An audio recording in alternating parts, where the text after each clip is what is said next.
नमस्कार. मी भाऊ तोरसेकर. तुम्ही बघत आहात प्रतिपक्ष.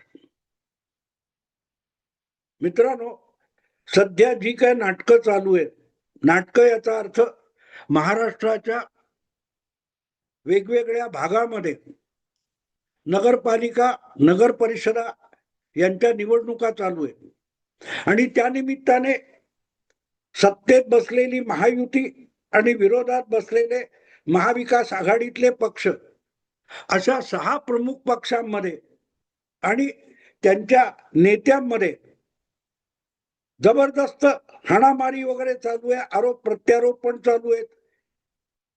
कुठे कुठे तर दोन एकमेकाविरुद्ध अखंड शिव्या शाप देणाऱ्या शिवसेना एकत्र आलेल्या आहेत. मला वाटतं कणकवलीमध्येच नारायण राणेचा जो बालेकिल्ला मानला जातो, त्या कणकवली नगरपालिका निवडणुकीमध्ये एकनाथ शिंदे आणि उद्धव ठाकरे या दोन शिवसेना एकत्र येऊन भाजप विरुद्ध लढत आहेत. तर आणखीन कुठेतरी चिपळूणमध्ये उद्धव ठाकरे यांच्या उभाठा शिवसेनेमध्येच दोन तट पडलेले आहेत आणि दोन नेत्यांमध्ये तट पडलेले आहेत.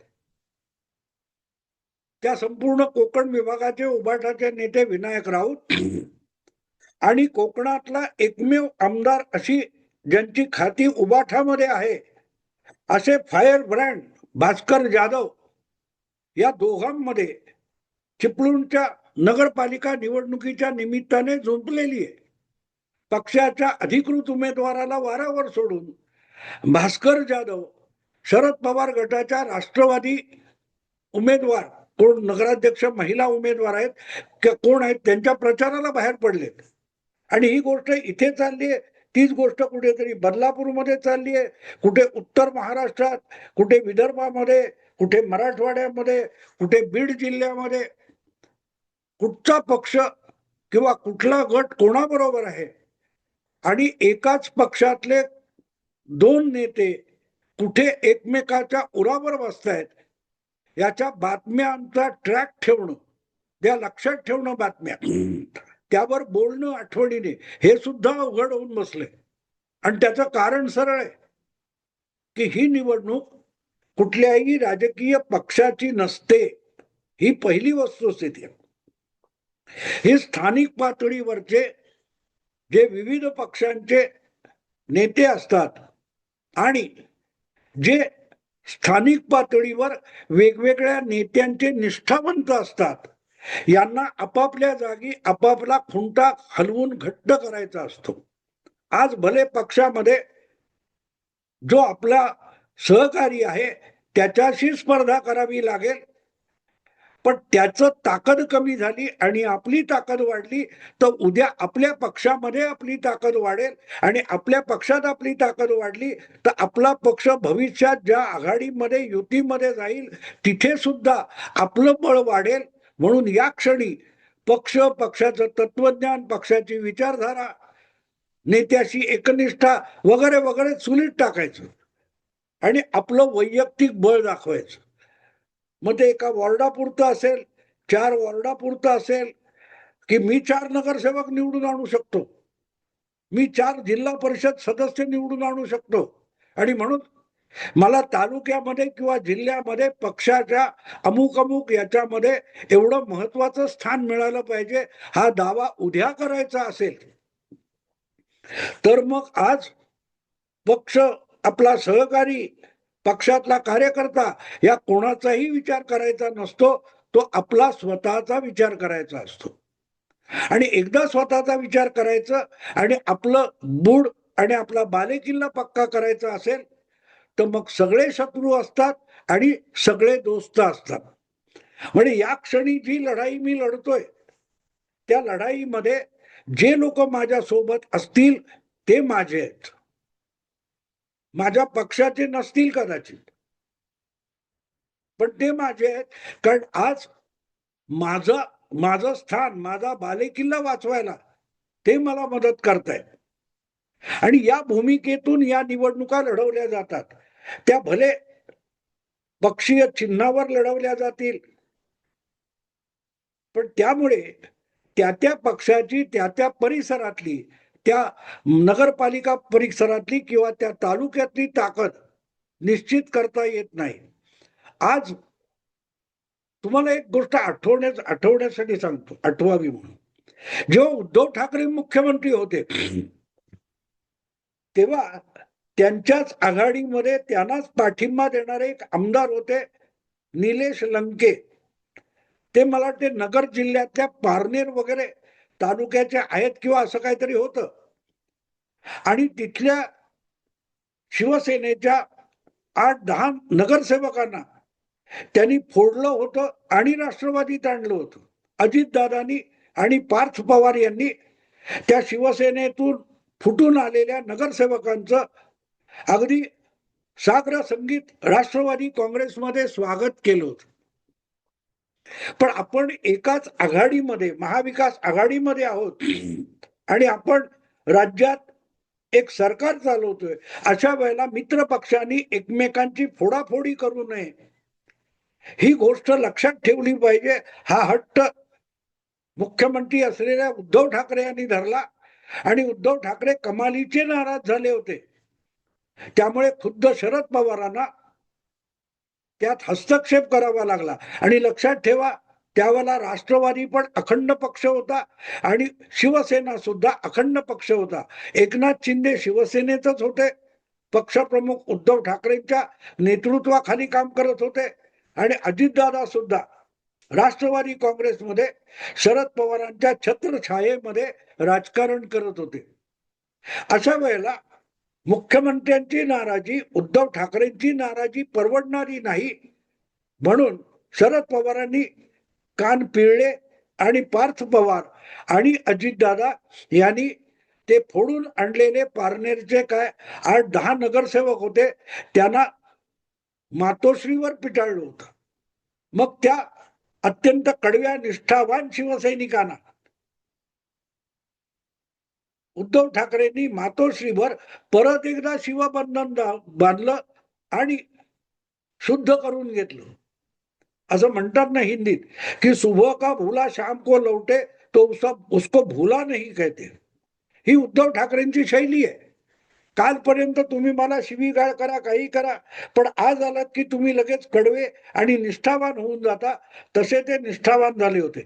पण एक लक्षात घ्या, असे लोक जेव्हा निलेश लंके बरोबर राष्ट्रवादीत जातात आणि परत येतात, ते परत आले तरी निलेश लंकेंचेच राहतात. आणि म्हणून निलेश लंके हे पुढल्या काळामध्ये लोकसभेच्या वेळेला उद्धव ठाकरेंचाही पाठिंबा घेतला आणि या दुसऱ्यांदा पवित्र झालेल्या नगरसेवकांच्या मदतीने लोकसभेवर सहजगत्या निवडून आले. सांगायचा हेतू असा की निलेश लंकेंनी फोडलेले जे 8-9 नगरसेवक होते शिवसेनेचे कडवट शिवबंधन मानलेले,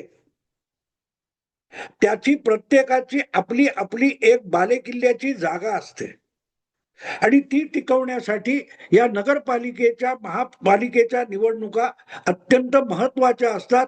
त्याच्यासाठी त्या जीवन मरणाचा विषय असतो. लोकसभेमध्ये, विधानसभा निवडणुकांमध्ये पक्ष हरला जिंकला याचं जेवढं दुःख किंवा आनंद अशा कार्यकर्त्याला किंवा स्थानिक नेत्याला नसतो, त्यापेक्षाही त्याच्यासाठी ही स्थानिक वॉर्डातली निवडणूक अतिशय मोलाची आणि महत्वाची असते. आणि अशा कमीत कमी 100 कार्यकर्त्यांच्या बळावर त्या विभागातला आमदार हा आपला एक बालेकिल्ला बनवत असतो. त्याच्या बालेकिल्ल्यासाठी, आमदारकीच्या बालेकिल्ल्यासाठी या प्रकारचे वॉर्डामध्ये आपलं बलस्थान निर्माण करणारे कार्यकर्ते हे पायाभरणीचे दगड असतात. आणि म्हणून ते सुप्रियाताई असोत किंवा आणखीन कोणी असोत, शिंदे असोत, फडणवीस असोत, ते सगळे काय सांगतात, ही कार्यकर्त्यांची निवडणूक आहे, पक्षाची असं म्हणत नाहीत, नेत्यांची म्हणत नाहीत. कार्यकर्त्यांची म्हणजे काय, त्या कार्यकर्त्याला आपापल्या वॉर्डामध्ये, आपापल्या क्षेत्रामध्ये आपलं प्राबल्य दाखवण्याची ही संधी आहे. मग तो कुठल्याही पक्षाचा असो, आज तो त्या पक्षात असेल, उद्या या पक्षात असेल, हे प्राबल्य दाखवून काय साध्य होतं मित्रांनो?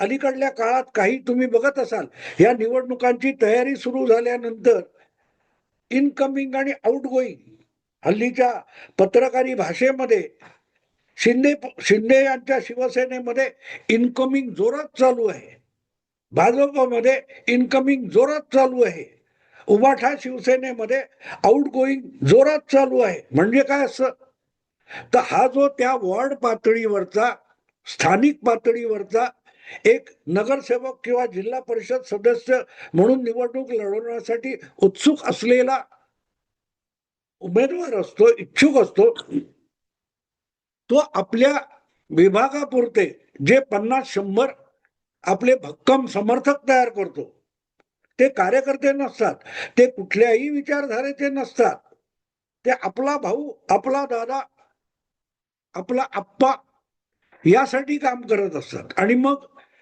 त्या आप्पाची ही जबाबदारी असते की या सगळ्या 50-100 जे काय असेल, 70-80 त्या लोकांची नित्यनेमाने खाण्यापिण्यापासून सगळी सोय करणं, येण्या जाण्याची सोय करणं, आणि बदल्यात हे सगळे जे त्या विभागातले त्याचे कार्यकर्ते असतात, भक्कम समर्थक असतात, ते आप्पा किंवा भाऊ किंवा दादा ज्या ज्या वेळेला ज्या ज्या पक्षात जाईल त्याच्या बरोबर जायला सज्ज असले पाहिजेत. आणि म्हणून मग बातम्या येतात की अमुक तमुक हे एकनाथ शिंदे यांना जय महाराष्ट्र करून उबाठा शिवसेनेमध्ये सहभागी झाले 1000 कार्यकर्त्यांबरोबर.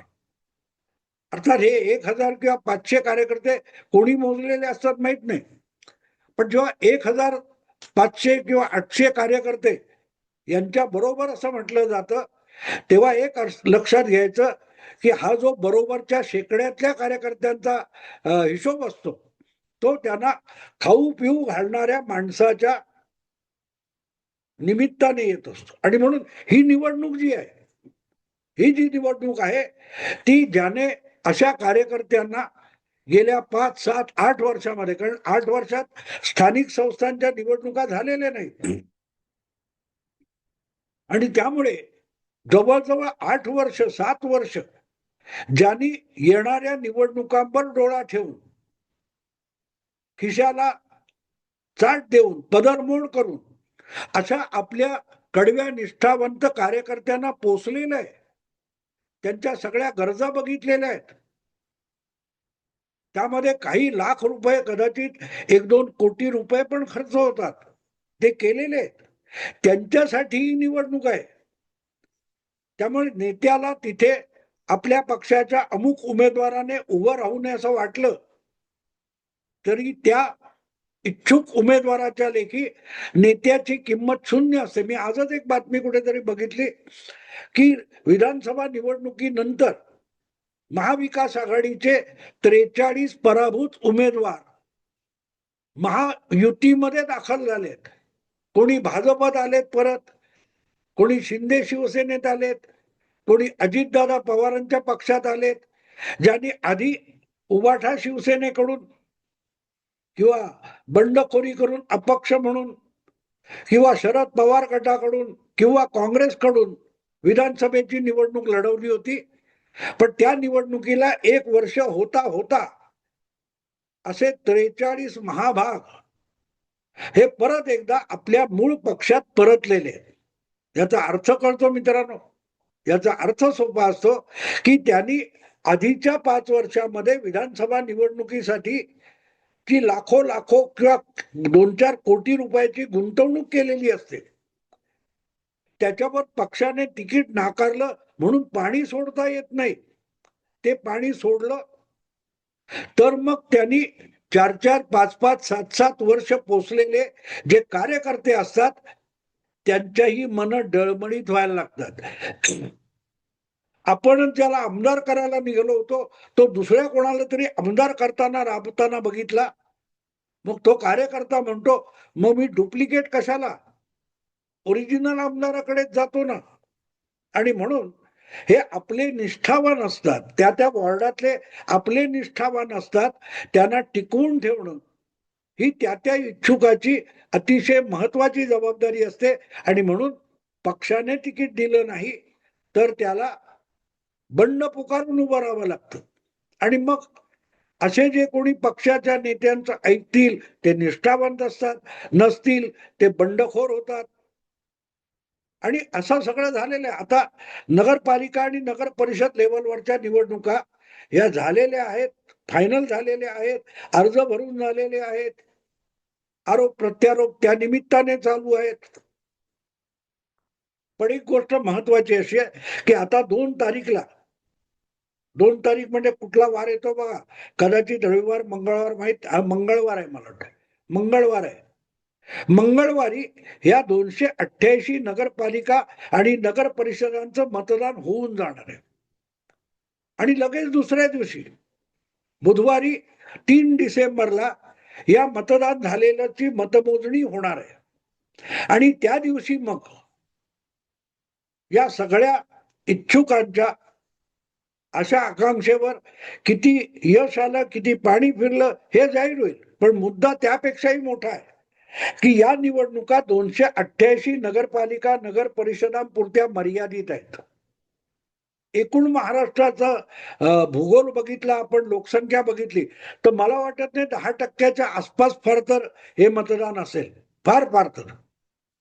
पण एक गोष्ट आहे की या महाराष्ट्रभर विखुरलेल्या अशा निवडणुका असल्यामुळे तिथले निकाल हे एक प्रकारे आगामी महापालिका आणि जिल्हा परिषद, तालुका पंचायत निवडणुकीसाठीचा एक्झिट पोल मानायला हरकत नाही. सॅम्पल सर्वे म्हणतात, तो असाच असतो. पण तो सॅम्पल सर्वे सुद्धा खूप छोट्या प्रमाणात होतो. फार फार तर 1-2-4 लाख मतं महाराष्ट्रातली आजमावली जातात.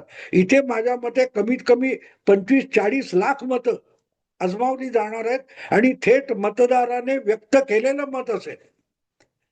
त्यामुळे 2 शिवसेना, 2 राष्ट्रवादी, 1 भाजप, 1 काँग्रेस यांच्यातले नेते आणि प्रवक्ते जे हवेतले बार गेले 2-3 महिने सोडतायत, त्या प्रत्येकाची अवकात किती, त्याची धाव कुठल्या कुंपणापर्यंत आहे, या सगळ्याचा फैसला हा बुधवारी 3 डिसेंबरला होणार आहे. आणि एकदा तो 3 डिसेंबरला झाला की मग जिल्हा परिषद, तालुका पंचायत आणि महापालिका निवडणुका यांच्या राजकारणाला वेग येणार आहे. एकदा हे निकाल आले की त्यामध्ये उद्धव ठाकरेंचं पारडं जड आहे की एकनाथ शिंदेचं पारडं जड आहे, त्याप्रमाणे 2 शिवसेनेतलं इनकमिंग आणि आउटगोईंग वेगवान होऊ शकतं, थांबू शकतं किंवा घसरू शकतं. तीच गोष्ट शरद पवार गट शिवसेना, राष्ट्रवादी आणि अजितदादा गट राष्ट्रवादी यांच्या बाबतीत होणार आहे. आणि तेच कमी अधिक प्रमाणामध्ये न फुटलेल्या काँग्रेस पक्षात किंवा सगळ्यात बलशाली असलेल्या भाजपमध्ये सुद्धा होणार आहे. त्यामुळे जे जे काय आता प्रवक्ते नेते सगळ्या पक्षांचे बोलत आहेत, त्यांचं पितळ येत्या बुधवारी संध्याकाळी 3 डिसेंबरला सगळ्यांचं पितळ उघडं पडलेलं असेल. आणि त्याच्यात कळेल कोण 100 नंबरी सोनं आहे, कोण चोख सोनं आहे, कोण बेगडी आहे आणि कोण पितळ आहे. मित्रांनो, आता इथेच थांबतो. आवडलं लाईक करा, शेअर करा आणि प्रतिपक्षाला सबस्क्राईब करा. नमस्कार.